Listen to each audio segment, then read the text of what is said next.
I signed my name on the wrong line. That was what my daughter-in-law said when she handed me the paper a second time, pointing to a dotted line near the bottom of the page with her finger, smiling the way she always smiled, lips closed, head tilted slightly, like she was being patient with a child. My son was standing near the window with his back to me, looking out at the yard I had mowed myself just 3 days before. Neither of them knew I had already read every word on that document twice before they walked through my front door. I picked up the pen. I signed on the wrong line again. She took a small breath. I heard it. My son turned around. I set the pen down on the kitchen table and folded my hands and looked out past both of them at the bird feeder I had built from cedar planks the summer my wife was still alive. A cardinal sat on the edge of it, red as a warning. I said nothing. I let them exchange a look over my head the way they had been doing for months, and I kept my face empty and soft, the way a man looks when he has forgotten how to follow a conversation. I had not forgotten anything. My name is not important. What matters is that I am 67 years old. I spent 31 years as a civil engineer before I retired. I paid off this house before my son finished high school, and I have never in my life needed anyone to manage my affairs. My wife, Carol, passed 4 years ago, from a stroke that came without warning on a Tuesday morning in April.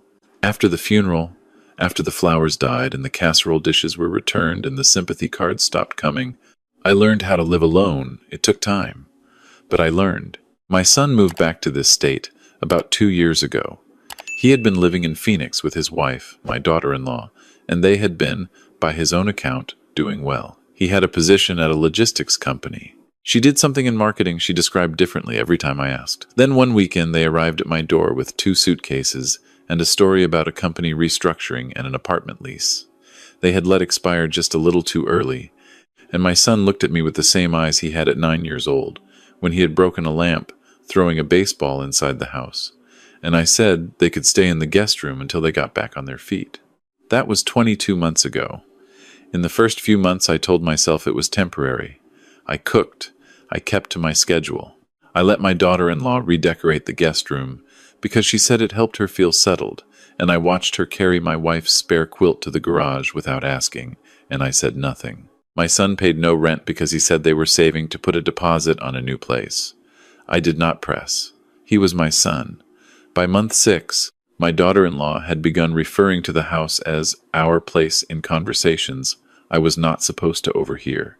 She said it on the phone once, standing in the hallway outside the kitchen. Yeah, at our place.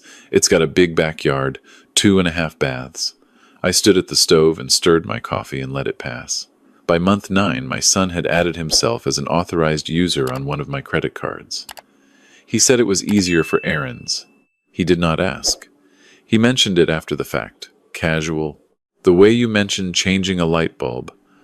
I canceled the card the next morning and told the bank it had been lost. The document they brought me that afternoon was a durable power of attorney. I had seen enough of them in my life to recognize the language in the first paragraph. It would give my son authority over my financial and medical decisions in the event that I became, and this was the phrase used, unable to manage my own affairs. There was a section about property. There was a section about investment accounts. There was a signature line for a notary, which meant they had already arranged for someone to come and witness it. I did not let them see that I recognized it. I squinted at it the way an old man squints when the print is small. I asked my son what it said in a vague and distracted way, and he said it was just a standard planning document, something everyone should have. He had read about it online. It was for my protection. I nodded slowly. I signed on the wrong line the second time. My daughter-in-law picked up the papers and said she would have them looked at and maybe they would try again another day. She was careful not to sound frustrated. She patted my hand once, quickly, and I looked at the cardinal out the window and said it was a pretty bird. After they went upstairs, I sat at the kitchen table for a long time. Then I got up, went to my office, locked the door, and called a man named George. George and I had been friends for 40 years. We had met at a firm where we both worked in our 30s. He as an attorney handling estate law, me as an engineer on contract. We had stayed in touch through decades of holiday cards and occasional lunches and one memorable fishing trip in Montana that neither of us talked about much. When Carol died, George had driven 4 hours to attend the funeral and stood in the back of the church and did not say much, but stayed until the very end. I told him everything. The document, the credit card, the 22 months, the look my son and my daughter-in-law exchanged when they thought I was not paying attention. George was quiet for a moment. Then he said, "How long have you been noticing this?" I said, "About 6 months of real noticing, and maybe a year of a feeling I had been pushing away." He said, "Okay, here is what you are going to do." I listened. I took notes in the small leather notebook I kept in my desk drawer. When he was finished, I said I had one more thing to tell him, something I had not told anyone. I told him about the night 3 weeks before, when I had come downstairs at 2 in the morning for a glass of water and seen light under the door of my home office. I had stood in the hallway in my socks and listened, and I had heard my daughter-in-law's voice, low and careful, reading numbers aloud. Account numbers. My account numbers. I knew because I had stared at those numbers on paper every month for years. George did not say anything for several seconds. Then he said, "Don't touch anything, don't move anything, and do not sign a single piece of paper until you talk to me first." I said I understood. He said, "And Walter, keep being forgetful." My son had always been a gentle child. That is the thing that stayed with me through all of it, not the anger, not the sense of betrayal, but the memory of who he had been before. He used to fall asleep in the car on long drives, and I would carry him inside without waking him, his head against my shoulder, his breath warm on my neck. He had been kind to animals and patient with his younger cousins, and he had written me a card on Father's Day when he was 12 that I still had in a box in my closet. I did not know at what point in his life my son had stopped being that person, or whether my daughter-in-law had drawn something out of him that had always been there beneath the surface, waiting. I did not spend much time on the question. What I knew was what I was watching now, and what I was watching was the two of them treating my home like an inheritance that had not yet been transferred. After the document incident, I began paying closer attention to the small things. I had always been a methodical man. 31 years of engineering had made me precise in the way I observed the world. I began keeping notes in the leather notebook. Not dramatic things. Small things. Dates and times and what was said. The morning my daughter-in-law asked me if I remembered where I had put my car keys when they were on the hook by the door where I always kept them. The afternoon my son told me I had already told him a story I was in the middle of telling, which was not true. The way they had begun finishing my sentences for me, in front of the neighbor who sometimes came over for coffee, slowly building a portrait of a man whose mind was slipping. I started leaving my car keys in slightly different places each morning. I wanted to see if she would move them. She moved them twice in 1 week. I found them once in a kitchen drawer and once in the coat closet. Each time I came to her with a slightly confused look and said, "Have you seen my keys? I can't seem to remember where I put them." She would find them for me, and there was something in her face in that moment, not quite satisfaction, but close to it that I filed away and did not forget. George told me I needed documentation, not just my own notes, but recorded evidence where the law permitted it, and he told me which state I was in and what the rules were. He told me to be careful and methodical and not to show my hand. I bought a small digital voice recorder at an electronics store 3 towns over, paying in cash. I am not a man who normally thinks in terms of surveillance. I had spent my career designing bridges and drainage systems and flood control infrastructure. I believed in honesty and directness. But I had also spent 67 years learning that honesty requires the other party to be operating in good faith, and I was no longer confident that was the case in my own home. I placed the recorder in the kitchen on the morning my son told me he had made an appointment for me with a doctor. He said it casually at breakfast, not asking, informing. He said the doctor was a specialist, someone who could do a general assessment, make sure everything was functioning well. He said it was just a checkup. I asked what kind of specialist. He said a cognitive specialist. I nodded slowly and said that sounded fine, and I stared at my eggs. That night I called George and told him. He was quiet again, and then he said, "That's the next step." He explained what it meant.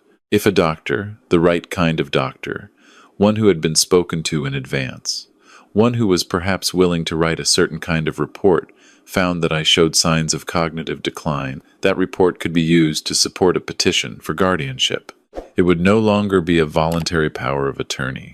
It would be a legal declaration. A judge could strip me of the right to manage my own affairs based on a physician's evaluation.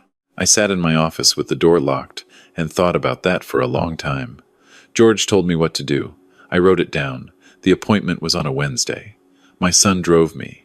My daughter-in-law stayed home, and when we left I saw her at the window watching the car pull out of the driveway. The office was in a medical building I did not recognize, not affiliated with my regular physician, not affiliated with the hospital where I had gone for 20 years. The waiting room had 3 chairs and a receptionist who did not make eye contact.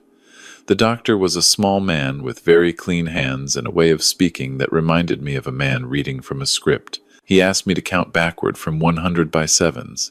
I did it perfectly. He asked me to remember 3 words: apple, honesty, silver, and then asked me to recall them 10 minutes later after a series of other questions.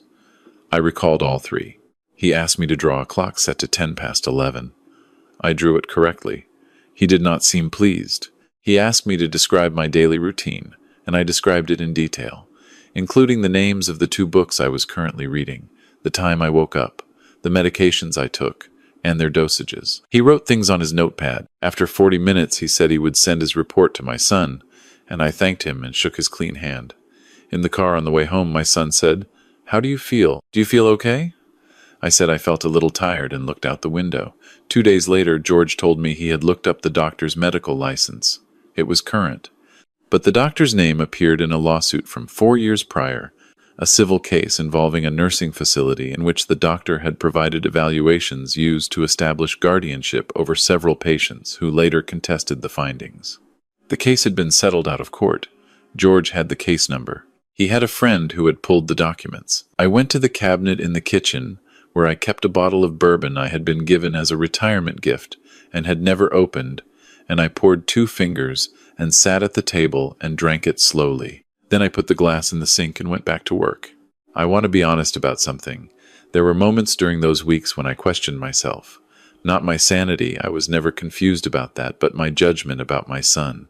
I would be sitting across from him at dinner, watching him eat, and I would think about the boy he had been, and I would wonder whether I had misread the situation, whether there was an innocent explanation, whether the grief of losing his mother had bent him sideways in ways I did not fully understand and had not properly tried to address.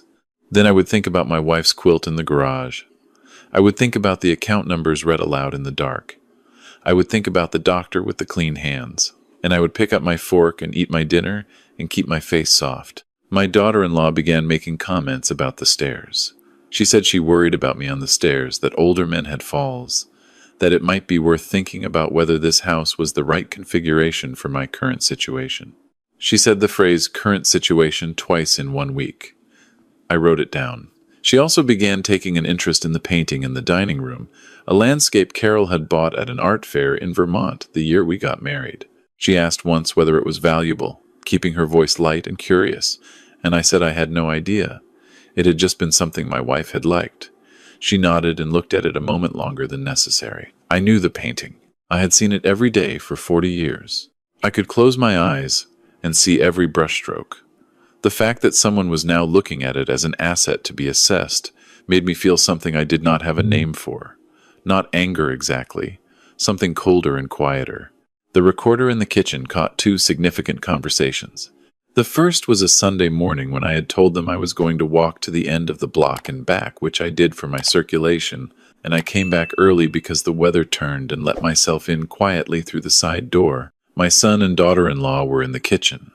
She was saying, in a voice I had not heard her use before, flat and businesslike, that the process was taking too long, that the appointment had not produced what they needed, that the doctor's report was going to require a follow-up evaluation, and she did not want to wait for a follow-up evaluation because she had done the research, and a second evaluation meant more time, and more time meant more risk. She said the word risk, the way you say it about a deadline. My son said he thought they needed to be careful.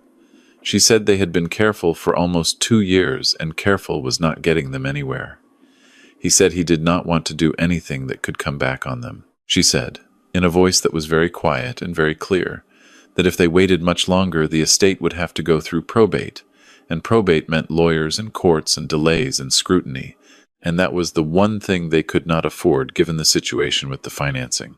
I did not know about a situation with the financing. I stood outside the side door in the cold for a moment, then let myself back out and walked around to the front and came in the front door, making enough noise that they would hear me. The second conversation was 3 days later. I had placed the recorder on the highest shelf in the kitchen pantry, behind a box of oatmeal. My daughter-in-law was on the phone with someone, a man, based on her end of the conversation, and she was discussing a timeline. She used the word facility twice. She said my name once. She said the phrase, once it's established. She said very clearly that the house had been appraised recently at a number that made the whole thing worth doing properly. She had appraised my house without telling me. I stood in the hallway and let the recorder run. I called George that evening and told him about both conversations. I read him my notes from the last 6 weeks. He listened without interrupting. When I was finished, he said, "Okay, I think it's time to move." He told me what he needed. I drove to his office the following Thursday while my son and daughter-in-law were both out. She had her regular Thursday lunch with a friend. My son worked part-time at a shipping warehouse he had found 3 months ago. I left at 9 in the morning and told them the night before I had a dentist appointment. At George's office, I signed documents of my own. A new will, one that replaced the previous version, and which had been drafted with considerable specificity. A revocable living trust, properly structured. A genuine, durable power of attorney, designating George himself as my agent, executed correctly, witnessed and notarized in a manner that would withstand any challenge. A letter to my bank removing my son as an authorized user on any account and flagging the accounts for additional security review. George also had a colleague who handled elder law litigation. She had reviewed the recordings I had sent him and the notes from the appointment with the doctor, and she said what we had was not yet a criminal matter, but it was moving in that direction, and the documentation was strong. I asked George what I should do when I got home. He said, "Act like nothing has changed. 1 more week." I drove home and made a sandwich and watched the cardinal at the bird feeder. My son found the new lock on my office door the following Saturday. I had installed it on a weekday morning while they were both out, a simple keyed lock, the kind you could buy at any hardware store. He asked me about it in the kitchen, and I said I had been having trouble with the latch, that it stuck sometimes, and I had replaced the hardware. I fumbled with my words slightly. He looked at the lock, and then at me, and nodded once, and walked away. My daughter-in-law was in the backyard on her phone that afternoon for a long time. I could see her through the kitchen window, walking back and forth in the dead grass along the fence line, speaking in a low voice, with one hand pressed flat against her sternum, the way she held herself when she was tense. That evening she was warm at dinner. She asked about my week, about how I was sleeping, whether the new pillow she had bought for the guest room she had recently suggested I might be more comfortable in the guest room, with its lower bed frame, had helped my back any. She poured my water without being asked.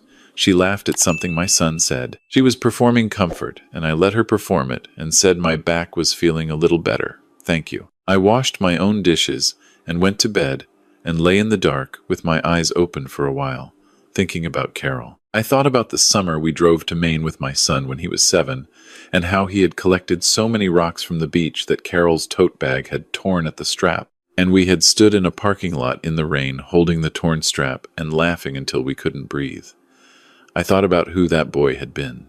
I thought about whether that boy was still somewhere inside the man downstairs. I decided it did not matter. What mattered was what the man downstairs had done and what he was planning to do. I went to sleep. George called on Monday morning. He told me the colleague had filed a protective petition with the court to preempt any guardianship proceeding. He told me a letter had gone to the medical board regarding the doctor.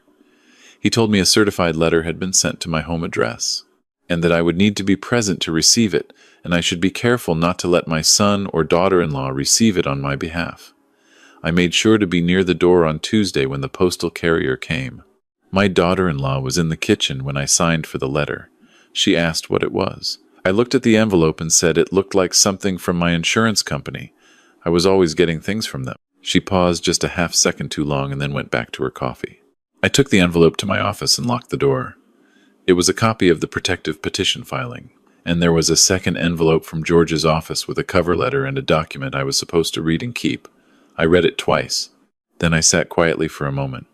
Then I made a phone call to my son's cell phone and asked him if he could come home a little early because I wanted to talk to both of them about something. He asked what it was about. I said I had been thinking about the future and I wanted to discuss some things while I was feeling clear. He said he would be home by 4. I made coffee. I set 3 cups on the kitchen table. I sat down and waited. They came in together, which told me she had called him after I hung up, which told me they were coordinating, which I already knew. My daughter-in-law was wearing the bright smile she used when she wanted to seem relaxed. My son sat down and wrapped his hands around his coffee cup and looked at the table. I said I wanted to talk about the house. I saw them both sit slightly straighter. I said I knew they had been worried about me.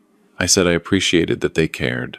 I said that getting older was strange, that sometimes you felt like yourself, and sometimes you weren't sure, and that I had been thinking about what was best for everyone. My daughter-in-law said, of course, that was completely understandable, and that they only wanted what was best for me. I said I had made some decisions about my estate. My son looked up. I said I had spoken with an attorney. I said his name, George's name. I watched my son's face.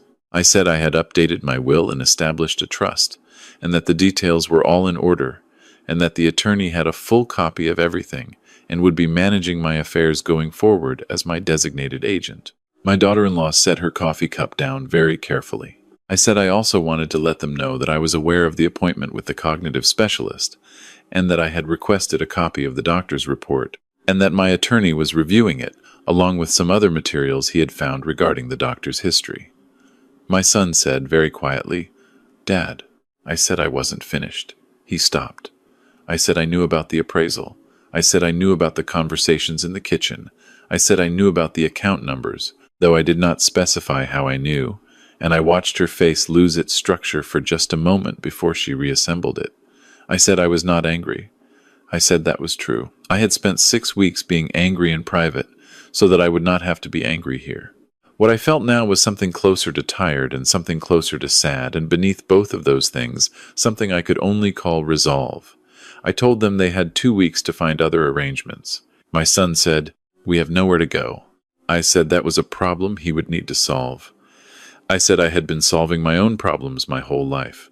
I said his mother and I had worked for everything in this house, and I intended to remain in it for however many years I had left, and I intended to do that with my name on my own accounts and my keys on my own hook by the door. My daughter-in-law stood up. She said I was making a mistake, that they had only been trying to help, that I was confused about what the documents meant. I said her name, just once, quietly. She stopped. I said I had recordings of 2 conversations. I said my attorney had copies.